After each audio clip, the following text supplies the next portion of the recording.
Member for Kew. Thank you, Speaker. My adjournment is for the Treasurer, and the action I'm seeking is for the Treasurer to provide land tax relief for Victorians in the upcoming budget. Around this time last year, I sought the same action from the Treasurer after so many Victorians reached out to me to share their distress at the massive spike in their land tax bills. Unfortunately, the Treasurer did not heed my call. In fact, he actually did the exact opposite, hiking land tax rates yet again at a time when Victorians can least afford to pay for it. Yet again, we have seen this government punish Victorians for Labor's financial incompetence with crippling tax burdens.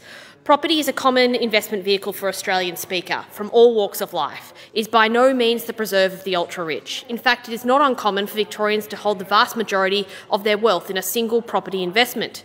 According to ATO data, 72% of Australians who invest in real estate own only one investment property. The majority of these investors have an income of less than $100,000 a year.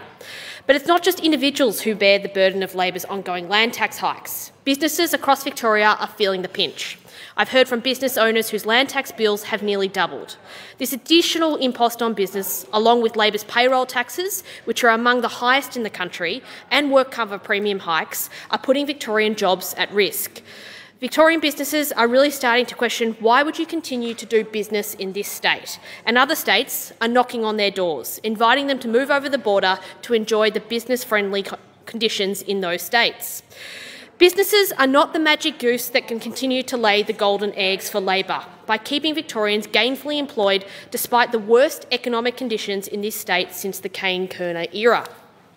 At some point, the music will have to stop, and so will Labor's merry-go-round of taxing and spending while Victorians struggle to pay bills and make ends meet.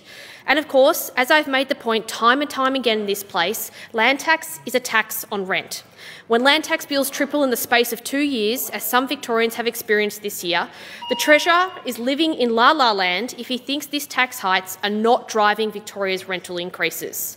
Rents are at record price highs, while rental properties are at record lows in terms of availability in Victoria. The Labor government's addiction to property taxes is exacerbating the rental crisis in this state. As I pointed out in my first speech in this place, 42% of the state's total taxation comes from land tax and stamp duty alone. This is not what a healthy budget with diverse revenue sources should look like. Labor must end its property tax addiction now and stop punishing Victorians for their fiscal incompetence. So once again, I call on this government to offer land tax relief in their upcoming budget.